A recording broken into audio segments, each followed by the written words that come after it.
एक न्यू पूछ ले गुरुजी ते मुझे नाम दे देंगे।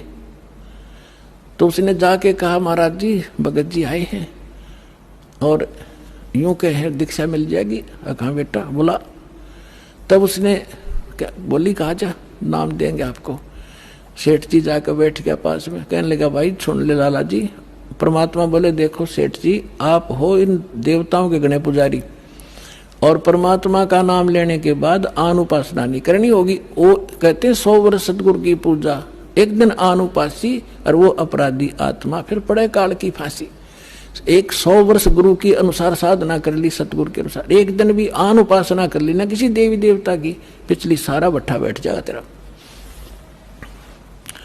तो वो लाला जी बोला सेठ दामोदर, कहने लगे महाराज जी मैं बाणिया हूं और सौदा करना खूब जानता हूं, मैंने सारा कुछ सुन लिया और सब कुछ देख लिया। आज मैंने सारे कथा सुन रखी खूब बड़ी बड़ी, जो ज्ञान आपने दिया इस पृथ्वी पर नहीं।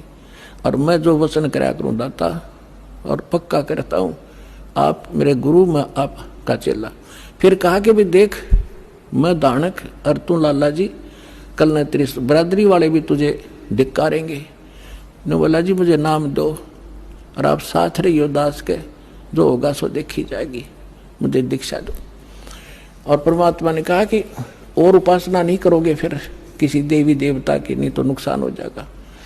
लेकर नाम और परमात्मा का हाथ से चित्र बनाया करते थे, वहां जब का हाथ से बनाया करते थे सब जगह मिला करते थे। वो फोटो ले गया, जो विधि बताई थी विधान वो शुरू कर दिया आपने। फिर कुछ दिन के बाद वो कई दिन सत्संग सुने, फिर व्यापार में जाना था तो सभी वो दूसरे व्यापारी भी साथ थे। अब उसने क्या किया, उस जहाज के अंदर उसने अपना एक कक्ष बना रखा था जिसमें सारे देवी देवताओं के फोटो थे और वहीं अपना घंटी बजाया करता, बैठ कर आरती करा करता, जय गणेश देवा माता थारी पार्वती, ये सारी कथा सारी आरती करा करता। अब उसने क्या किया, जाके पहले सारी मूर्ति उठाई और समुद्र में जहाज उठाए, समुद्र में जल प्रवाह कर दी और एक फोटो परमात्मा कबीर जी का लगा लिया। अब दूसरे जो थे वो लाला जी, उन्हें देखा रहे दामोदर ये देवी देवताओं के फोटो कहाँ गए।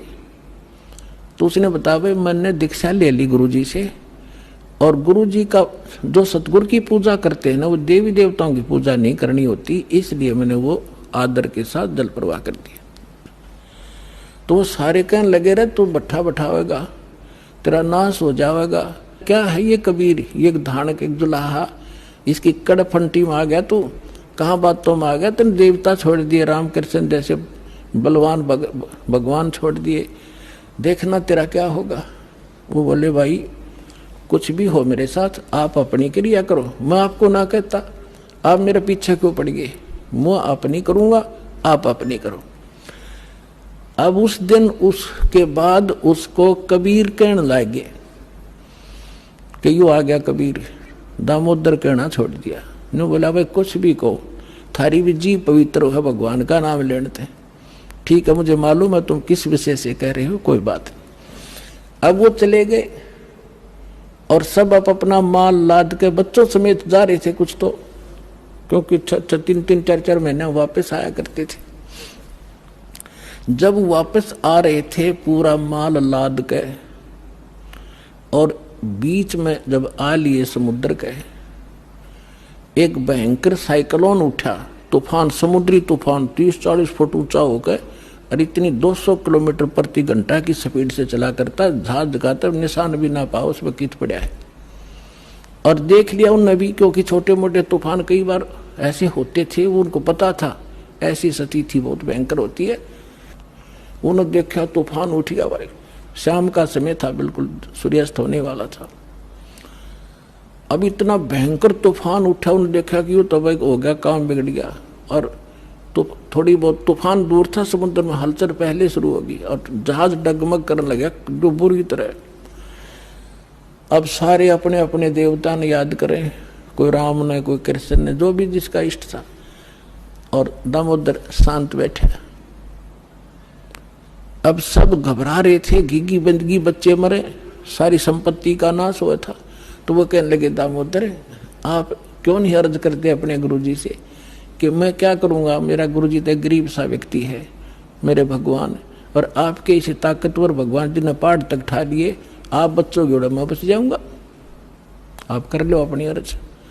जब उन्होंने देखा कोई जतन काम नहीं कर रहा, उनमें एक वृद्ध लाला जी था, नो क्या कर भाई, क्या अगर सतगुरु का भगत तगड़ा हो से आप एक वे अर्ज कर दो। ने बोला तुम बैठ जाओ, कदे बीच में फिर नो को महाराज ने सुन ली थी, अग बैठा को नहीं जाता, तो कर लिया रजम बंद हो जाते।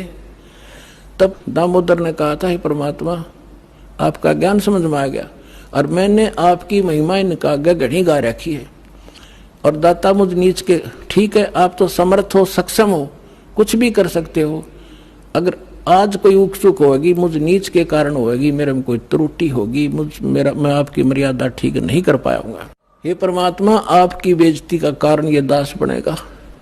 न्यू कह के बेहोश हो गया, हृदय से पुकार के इस बात ने सोच कर मैं तो बहुत कहा करता, परमात्मा न्यू कर दिया, उसका न्यू कर दिया, उसके ऐसे कर दिया। इतने समय में अंधेरा हो गया, रात के 8-9 बज गए, और चांदनी रात्रि थी। तूफान ऐसे बैठ गया जैसे छाड़ा सा वहीं का वहीं, न्यू का न्यू धरती में।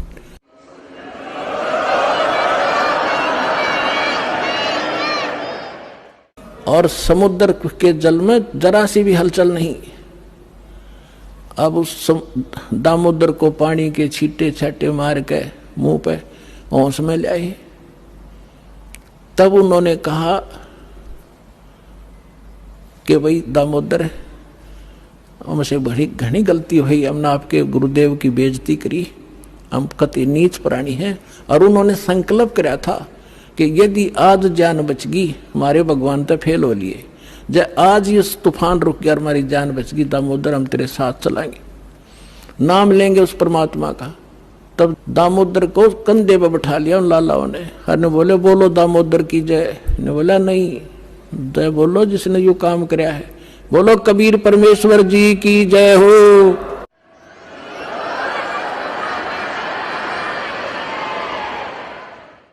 अब उधर से परमात्मा उसी दिन रात्रि में सत्संग कर रहे थे 7-8 बजे सी, और सर्दियों का मौसम था। अब कुछ भक्त सामने आसपास बैठे थे। एकदम परमात्मा ने क्या किया, ऐसे मुंह पर करनो हाथ फेर कर ऐसे झटका दिया, आसपास के बैठे भक्तां के छींटे लगे। उन्होंने सोचा भाई पसीने कैसे आगे सर्दी में, गुरुजी आपके पसीने आगे? तो पर वो बोले ना भाई पसीने को नहीं आए। और क्या था, ये पानी कहाँ से आ गया? कि मेरे भगत का जहाज डूबा था, दामोदर सेठ नहीं था, भी नाम लेके गया था, हाँ जी, उसका जहाज डूबा था भाई, अब वो उसने बचा कर आया हूं मैं। अब वो भगत सोच रहे थे अब भाई, अब क्योंकि हम भक्ति अवश्य करते हैं लेकिन विश्वास दृढ़ नहीं होता, और परमात्मा कहते हैं कहा हो तो हरि नाम से, जब मन में नहीं विश्वास, बिना विश्वास के जो भक्ति करते हैं वो सफल नहीं होते हैं। तो वो कच्चे से थे और मन में उनके न्यू थी, ऐसे ही शब्द गा रहे थे, ज्ञान सुना रहे थे, पसीने आगे होंगे, हमारे सामने बैठे और वहां कैसे समुद्र में जहाज बचा के आए हैं। वो तो बात कही आई हुई। अब वहां से जब वो चलकर आए सेठ, 1-2 दिन और लग गया उन्होंने। उस दिन फिर सत्संग हो रहा था। वो पहले अपने घर गया, घर जाकर पता चला कि मेरी धर्मपत्नी भी उड़े जा रही सत्संग में गई हुई है, और सारे वो सेठ ने बोले पीछे घर जावांगे, और सारे बच्चा ने साथ ले रहे, पहले अब परमात्मा का उपदेश लेंगे जब घर बढ़ाएंगे, अब हमारा बाकी आज का जीवन, आज के बाद का जीवन उनका ही हमारा, और सारे वहां चलेंगे। सीधे वहां 15-20 लाला जी उनका परिवार है। अब क्या हुआ, अब उधर सत्संग चल रहा था, वही भक्त मिले जुले से वो आया करते उस क्षेत्र में, तो सारे वही बैठे, और पीछे थे क्या हुआ, वो सारे के सारे जाकर बाहर खड़े हो कहने जय हो पाबंदी छोड़ कबीर साहब की, जय हो भगवान कबीर साहब की। परमात्मा बोले रे बाहर कौन शोर कर रहा, पता करके आइयो।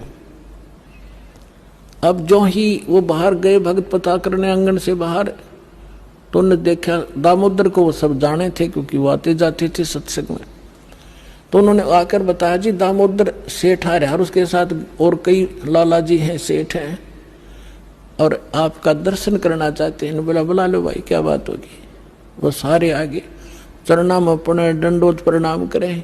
हे भगवान, आपने दया कर दी, हमारे जीवन रक्षा कर दी। परमात्मा, हमसे बहुत भूल हुई, हमने बहुत गलती की, आपके भक्त को बहुत सताया, टॉर्चर किया, इसको माफ करो हम अपराधियों को। भगवान, आपने हमारी जान बचा दी, हमारा जहाज डूबता आपने बचा दिया। परमात्मा बोले क्या कह रहे हो भाई। और परमात्मा चाहो थे जिनका मन में शंका थी, वो उनका भ्रम निवारण करने के लिए एक सच बताओ, सारी कहानी क्या हुआ था कि भगवान ऐसे ऐसे हो गया था। हमने अपने सारे जंतर मंतर कर लिए थे, कोई राहत नहीं मिली। फिर हमने आपके भगत आराध करी थी, इसने आपको पुकारा के मंत्र पढ़ा यू दाने, यो बेहोश हो गया आपको पुकार के। तब कहा बेटा मैं ही वहां पहुंचा था और आपकी रक्षा करी थी, और आपका अब सौभाग्य है कि आपको इस संकट आपके लिए वरदान से दोगा कि आपके समझ में आ गई और आप यहाँ आगे दीक्षा लो और अपना कल्याण कराओ। सभी ने नाम लिया, उनका कल्याण हुआ। बोलो सतगुरुदेव।